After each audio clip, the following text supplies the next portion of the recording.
নির্বাচন কমিশন তো এখানকার যিনি সিইও তিনি তো বলেছেন ওনার জানা নেই, আর ওনার জানা নেই মানে নিশ্চিত তার যে ঊর্ধ্বতন কর্তৃপক্ষ জ্ঞানেশ কুমার তারও জানা নেই। অথচ এই জ্ঞানেশ কুমার যখন এসআইআর শুরুর প্রক্রিয়া হয়েছিল তখন তিনি বলেছিলেন 2002 সালে যাদের নাম আছে তাদের কোথাও কোনো নথি দেখাতে হবে না।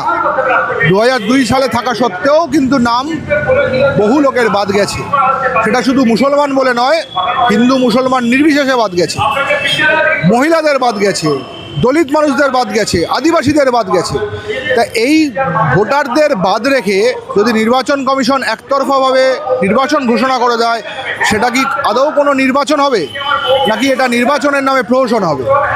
যে নির্বাচন কমিশন মনে করে যে ভারতবর্ষের গণতান্ত্রিক দেশে, ভারতবর্ষের মতো গণতান্ত্রিক দেশে নির্বাচন হচ্ছে একটা গণতান্ত্রিক উৎসব, সেই উৎসবে 1,20,00,000 লোকের নাম বাদ দিয়ে কখনো এটা নির্বাচন হতে পারে? সেটা কখনো, সেই প্রশ্নটা সমস্ত মিডিয়ার করা উচিত।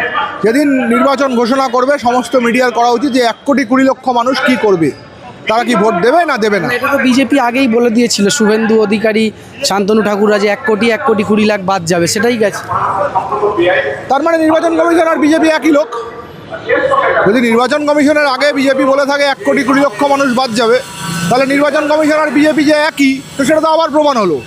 তাহলে যে নির্বাচন কমিশনকে 2024 সালের নির্বাচনে জেতার পর নির্বাচন কমিশনার ঠিক করা হয়েছে, যে আইন বলে, সেই আইনটাও ভুয়ো। 2024 সালের যে তালিকা থেকে ভোট করা হয়েছিল সেই তালিকা থেকে যদি নির্বাচন কমিশনার নিয়োগ করা যায়, তাহলে সেই তালিকাতে কেন ভোট করা যাবে না? সেই আমাদের দাবি সেটাই, যে সমস্ত নির্বাচককে 2024 সালের তালিকাতে কিংবা নিদেন পক্ষে 2025 সালের যে খসড়া তালিকা বেরিয়েছিল সেই তালিকাতে ভোট দিতে হবে। সেই খসড়া তালিকাতেও অসংখ্য ভুল আছে, সেই ভুলগুলোকেও ঠিক করে নিয়ে আবার ভোটটা করা, আবার নির্বাচক তালিকায় ঢোকাতে হবে।